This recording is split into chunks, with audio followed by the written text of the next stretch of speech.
शांति। ओम शांति। ओम शांति। आज हूँ 21/12/25 प्रातः मुरली। ओम शांति। ओम शांति मिस।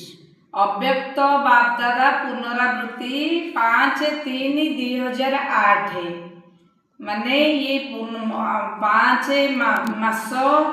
5 तारीख 3 मास मार्च मास 2008 मसीह मधुबन होता। आज तार पुनरावृत्ति संगम जोगी बैंक रे शांतिर शक्ति एवं श्रेष्ठ कर्म जमा कर। शिव मंत्र द्वारा मुँह पड़िया को परिवर्तन कर। आज बापदादा चारिआडर पिलामानकर स्नेह को देखुचंती। तुमे माने मध्य स्नेह रूपी विमान रे आसी एठारे पहुँची जाइछ। एही स्नेह रूपी विमान बहुत सहजरे स्नेही निकट रे पहुँचाई देइथाय।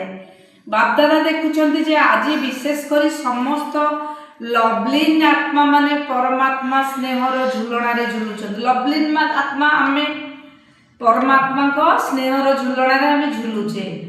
बापदादा मध्य चारिआडर पिलामानकर स्नेहर एकाकार होई जाइछंती।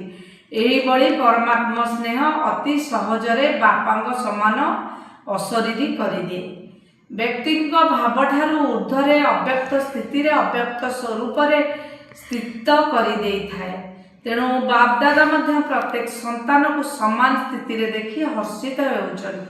आजिर दिन रे सबु पिला शिवरात्रि शिव जयंती बाबांकर तथा निजर मध्य जन्मदिन पालन करबा पई आसीछंती। बापा एवं दादा उभय निज निज देशरु तुम मानकर जन्मदिन पालन करबा पई आसी पहुँची जाइछंती। बापांकर बा तुम मानकर एई जन्मदिन सारा कल्प भितर नियारा मध्य अटे, अति प्रिय मध्य अटे। बाबा किए दादा किए? बाबा होचंती शिव बाबा आ ब्रह्मा बाबा। दादा होचंती ब्रह्मा बाबा। आज पहुँची जाइछंती विदेश रु। भक्त माने एई उत्सव को बहुत भावनार सहित श्रद्धा पूर्वक पालन करुछंती। तुमे माने एही दिव्य जन्म रे जेउ सब श्रेष्ठ एवं